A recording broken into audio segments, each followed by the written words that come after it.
Alright, let's take a look through some of this here. We get the armor enchantment one here. We'll see what we go with in this ultimately. Consumables, I've already taken the vampirism one. My character hasn't changed because I hasn't changed, hasn't zoned in or out or anything yet. Okay, armor master. Okay, this is one of the crafted sets here. As you notice here, we have health, physical resistance, spell resistance, and when an armor ability is slotted, increase your maximum health by 5%. When you activate an armor ability, gain 5,332 physical and spell resistance for 10 seconds. Now, two things that I see important on this as well. One, there's no cooldown. Two, it's not a buff, so it's not like greater ward or minor ward, so this will stack on top of that as well, which makes it kind of OP in certain cases there. Only question is, what are you going to slot with that to make it like a, you're going to have to get something to give resources on that. Noble's Conquest here. Let's take a look. This is another crafted set here. Adds health, stamina, 4% healing, and interrupting an enemy causes them to take 5% increased damage for 5 seconds and heals you for 3,000. That seems kind of interesting. I think this is also the this might be one of the new costumes. Yeah, this is one of the new sets here too, so I can pull this out in a little bit. I don't want to get it all out because it's just going to be a crap ton to get out at once, but we'll take a look at it in a minute. We get Redistributor. Yeah, this is all the Zelniv style here. Redistribution adds health, stamina, magicka, and when receiving healing, we receive healing at full health. Heal a nearby ally for 1806. The effect can happen once every 3 seconds. They give this to us in heavy, light, and medium, but no. Okay, yeah, they give us different things here. Because I can see this being used with restoration staff, definitely. Okay, what do they give us else here? Okay, they give us heavy with a black rose, and they actually give us infused. It kind of makes me wonder what they're selling it in the sewers. In the sewers right now, it's sold only with impenetrable, so I guess they're going to change it up to be infused after people complained. I don't know, but we were running a tank build with a Nightblade before with this stuff, and it was pretty good, especially with a dungeon Undaunted helm with the what was it? The Undaunted Engine Guardian to help give more stuff back. Brands of Imperium, curious of the Imperium, all this good stuff here. Adds health, extra healing taken, and Brands of Imperium. 6% chance when taking damage to grant yourself and nearby allies 12,000 damage shield for 8 seconds. Effect has a 15-second cooldown. Now that seems pretty good. 6% chance when taking damage. Okay, so that means anyone who's using any dots, anyone who's using any caltrops, you're helping the guy, especially with a heavy set. I mean, I don't know. That kind of gets me annoyed as well because, like, dots right now are really kind of hurting inside PvP. Like, most PvP builds will tell you do not use dots because, one, it takes too long. Two, they don't work shit on damage shields.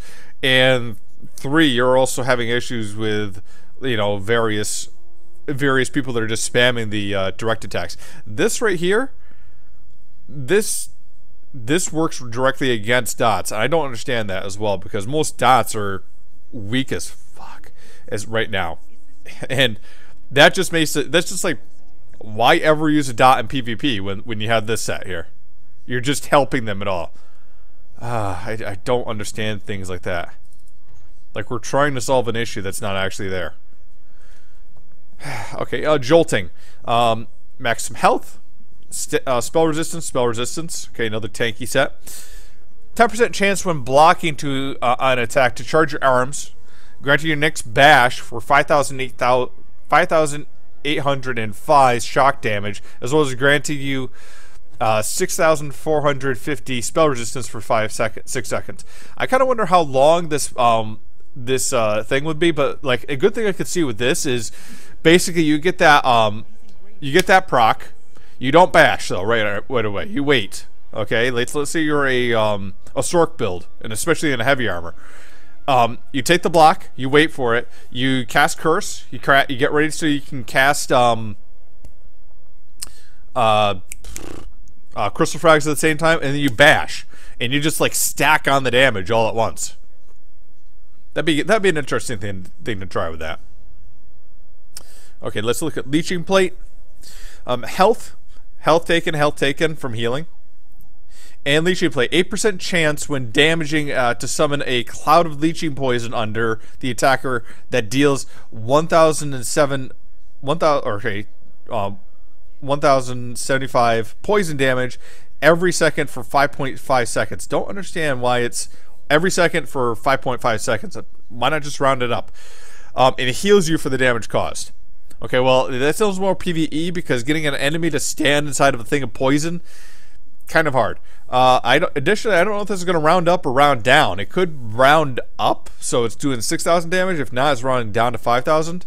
I'd also want to see if this is going to work with Morang Tong, which you could probably fit in. Let's see, you could fit in two pieces on this because it's all. Yeah, this is all male pieces, right? You get the necklace and you get 2 daggers. And you could probably put that in there to increase the poison if you wanted to. Oop, sorry, I hit the wrong button there. So we look at leeching. Let's look at reactive. Okay, reactive. 9,000. Okay, stamina recovery, health, and then reactive armor. When stunned, immobilized, feared, knocked down, or disoriented effects, damage is reduced by 35%. And I guess, but if you're down on the ground there, you can't cast abilities. I think you might be better off with something to break free. Okay, Tormentor. Maximum health taken. Okay, charging causes damage caused by a charge ability. Also taunts the enemy for 15 seconds as any standard charge, any standard taunt. And increases your physical and spell resistance by 3,642. Okay, so basically, they're adding something in here to mimic the. Let me see here, Sword and Board. You have Puncture here, as you can notice. You're getting that. You also get with one of these things, you also get like a minor ability there. But then they're adding it to Shield Charge, which is going to make it an additional ability on top of that. You could also use this with other things like actual class abilities. And also some other ones like Critical Charge, for example, is one that you could use that with. Alright, let's take a look at another one here. Okay, we got some of the jewelry sets and armor sets here. As you can see, we got the agility set here. Gives you a whole bunch of different things. But the basic two piece on this is stamina and weapon damage. Kind of curious why they're giving weapon damage on lightning staffs, ice staffs, and all that stuff. I kind of hope you don't have that dropped as that inside those things. If it does, it's kind of weird, I guess. Well, let's see, endurance, maximum health and stamina recovery, so it's a little bit more of a tanky set. Let's look at willpower here. Maximum magicka and spell damage. So this is a little bit more like a caster set here. Alright, let's take a look at some of the light stuff here. We got Combat Physician. Magicka, spell critical. Critically healing allies grants them an 8,000 point damage shield for 8 seconds. This effect has like 6-second cooldown. Well, that's not too bad, actually. Yeah, you know, you can do that pretty quickly with Healing Springs to get a critical on it. 8 seconds, about average. Compared to some of the other ones there. I just wonder how many people are going to. Well, we can test it out to see if it's going to give it to yourself or to somebody else, but we have to see that. Okay, let's see what else. Memorial Service here. 10,000, or sorry, health for 1,000. A little bit of change in magicka, spell damage. When you cast a support ability, 4 nearby allies gain 3,000 physical and spell resistance for 15 seconds. This one I feel is really underpowered. We're going to take a look at the assault set later, But this one here, I feel is underpowered. Why? Well, you take a look at your Alliance War abilities, okay? Look at your support. A lot of magicka. 8,000, 7,000. You can get the efficient one, which is about 3,000, I think. Guard, which is cheaper, but this is a toggleable. You have to turn it on and off. And you also have Revealing Flame, which takes up a lot of magicka, too. Take a look at the Assault line, and specifically look at Vigor, okay? You have Vigor here. It's a lot cheaper. It's a lot more useful to be using back and forth. You have Cattle which is used by a lot of people. You have Magic Detonation, which is used by a lot of rushers. And Rapid Maneuvers, which alerts for everyone in the area. Only time I can see you really using support abilities is either Efficient Purge or maybe Barrier. But that just, I don't understand that one there. I think they should make it a little bit better to match the other one there. Okay, Overwhelming Robe. We're looking at magicka, spell damage. Okay, so min-maxers are probably going to grab this. Overwhelming Surge, 8% chance when activating a class ability to surround myself with a Tora that strikes out to every nearby enemy, dealing 860 shock damage every 6 seconds, or every second for 6 seconds. It's kind of alright, but I don't think it's that great, to be honest. It's every time you do a class ability there. If it was a little bit higher, maybe 1,000, it might be a little bit better on that. Phoenix. Also, guys, remember, I'm looking at this at gold level at V16. This is as high as these damages get. Maybe a little bit lower if you get in the blue or something like that, too. So, Robe of the Phoenix. Magicka Recovery, spell damage. Phoenix, when you die, turn into stone for 3 seconds, and you are immune to all negative effects, but it cannot be healed. When the effect ends, you heal yourself and explode for 5,000 flame damage to nearby enemies. I wonder how much you heal yourself. It doesn't really mention. Actually, I wonder if I could jump off a cliff and activate that. Be kind of interesting. Alright, Scathing Mage. Oh, I also mentioned there is a bug with that Phoenix stuff right now too. That if you have a dot on you when you die, it will instead kill you outright, which has got to be fixed with that. Scathing Mage, magicka, spell critical. 10% chance when causing critical damage to increase his spell damage by 516 for 6 seconds. Not bad. That means you could probably get out at least 6 attacks, and depending on who you are. That could do a shit ton of damage, I think. Alright, Spell Power Cure. Or Spell Power... Yeah, Spell Power Cure. Magicka, spell damage. Spell Power Cure. Healing allies to at 100% health. Grants them 258 increased spell damage for 3 seconds. It could be good for a rush build, maybe. You're gonna power up with somebody. You probably want to use that. Now, it's Essence Thief. This one looks fun as well. Using stamina damage, or weapon damage. Essence Thief, 10% chance on damaging with light attacks to withdraw essence from an enemy. Collecting the essences restores 4,300 health and stamina, and increases your damage by 10% for 10 seconds. Okay. So, 10% chance when causing enemy with a light attack to draw essence on the enemy. And with that light attack, you're getting 4,000 health and stamina back. That is very good, I think, against or a very good way to make it so like people who aren't good at weaving or something like that. I feel like this is very helpful because this right here will make it so it's a lot easier for people to basically just keep on doing light attacks and all that stuff to do it. Combining this with the other one there, we'll take a look in a little bit. The one of the ball ones there, one of the dungeon helms. It should be kind of interesting. Okay, Powerful Assault. This is one I was talking about before. Health, stamina, and weapon damage. When you cast an assault ability, 4 nearby allies get 123 weapon and spell damage for 15 seconds.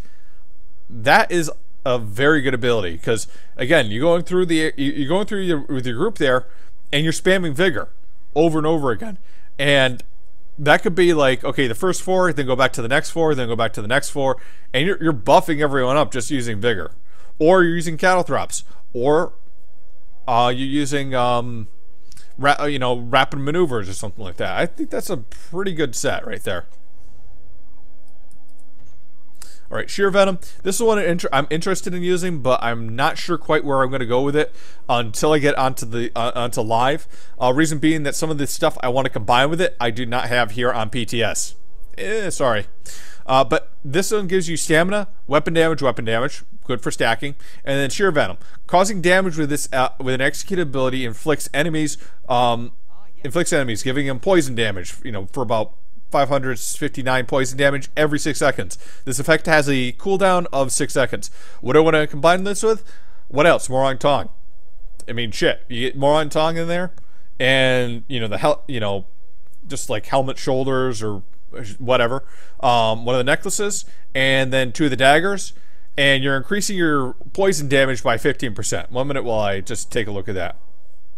So 559 times 1.15 because it's 15%, and now you're dealing 642.85 poison damage every second there. It's still a little bit lower than some of the other ones there, but you're doing it in execute, so it might be it might really make it pay off on the long end there.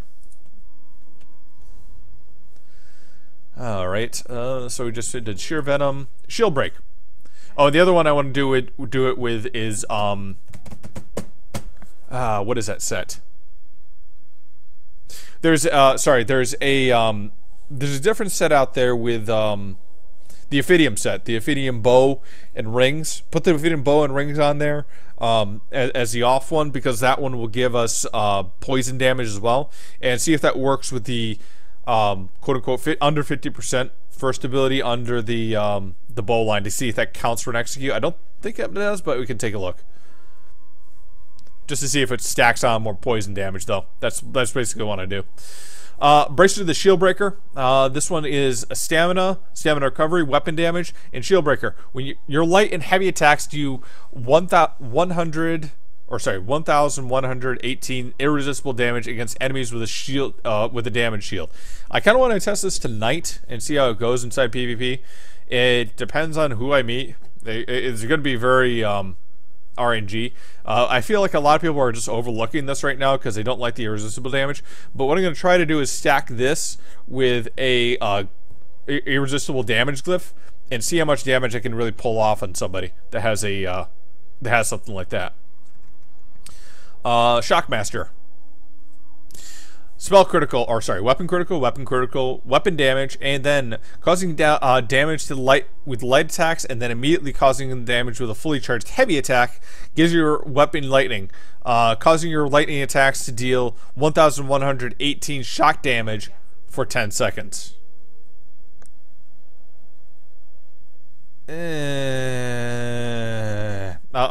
Okay, I don't like this one here myself.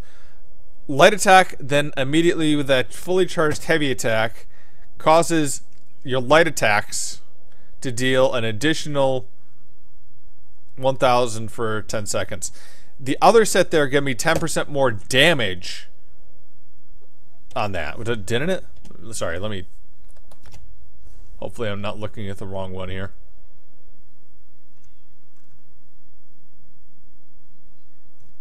Or maybe I'm thinking the light armor one here. Would have been more overwhelming surge there I was looking at. Now this is shock damage one. Scathing Mage. That's just your spell damage. There's one other one here that we're just looking at, and I cannot. Oh wait, that might have been the heavy line. So yeah, that one okay. It's just not that. It doesn't seem that great compared to some of the damage you see in the light and some of the heavy stuff. Especially with the fact that you're going to be like going toe to toe to some of these guys too. Right, Toxic Defiance. This one's kind of an enigma to me. You get weapon critical, weapon damage, maximum stamina, and Toxic Defiance. Causing damage with magic ability causes your poison attacks to deal an additional 430 poison damage for 10 seconds. I'm trying to figure out what this is for, to be honest. All your okay, if you take a look at your You take a look at most abilities here. The only thing that really has poison is inside your bow line, which is not magicka abilities. It's all stamina abilities. In addition to that, if you're doing that type of damage to the person, you're doing an additional 430 poison damage. Yes, interesting.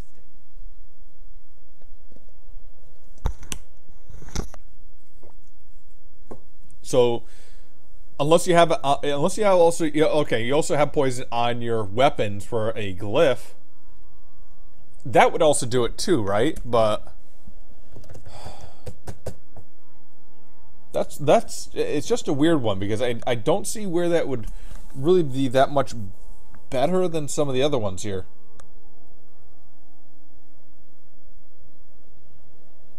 And remember, it's causing damage with a magicka ability. So what would you use with that?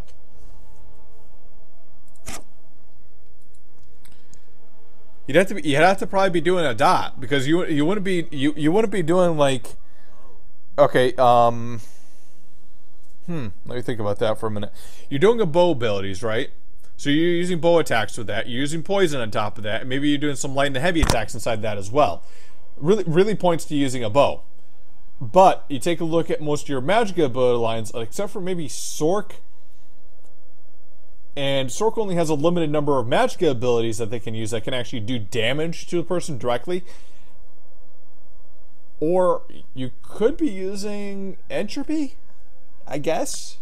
But I mean, you're just using that to get the damage onto your bow, which is again weapon power. Is weapon power. Plus, I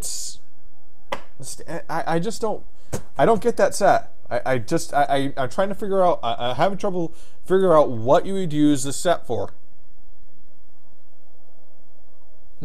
I might have to revisit it, but like, there's only a few that I can think of. Maybe a Templar, actually. Templar with Jesus Beam going right at maybe. Strikes are a little bit too. That's a little bit too close if you want to like keep your enemy away. Sork seems to be the best for long range, but if you're a Sork and you're using those abilities, you probably would be using it just over with something else. I don't know. So yeah, that's a weird one to me. I can't figure out how I'd use that or what I would really use it. I just probably got to think out of the box here. Alright, you got Monster, Lord Warden. We've been looking for this. Well, no, this is more of the tank one, right? Lord Warden. 6% chance when hit, so a little bit of a tank build, to summon a Shadow Orb that adds 7,000 spell resistance to nearby allies for 12 seconds. Be interesting to see this in a raid, because if you get this in a raid, you can have several people on top of this. Notice, it does not give a major or minor ward. It just says a Shadow Orb that adds spell resistance. So let's say you're on Manacora and everyone has this on there. Everyone spawns a orb. That's unless it's giving a buff, it's got to be raising up everyone's spell resistance, which would be kind of cool. And you don't even have to have the tank on that. Okay, Molakina. This is one that everyone's probably going to be using inside PvP right now. Adds 129 weapon damage. And Molakina, causing damage with 3 consecutive light attacks triggers Overkill, which increases the cost for all the abilities by 50%, but also increases your spell and weapon damage by 688 for 6 seconds. That seems kind of overpowered. But that set also looks very nice if you're trying to get yourself away from animation canceling too. So that's pretty much it for what some of the new stuff here is that they've shown us on the PTS. We'll see if this gets changed in the meantime. Okay, guys, I apologize for ignoring you and all that good stuff there, but I'm just kind of going that. I figured I'd get that done for a highlight.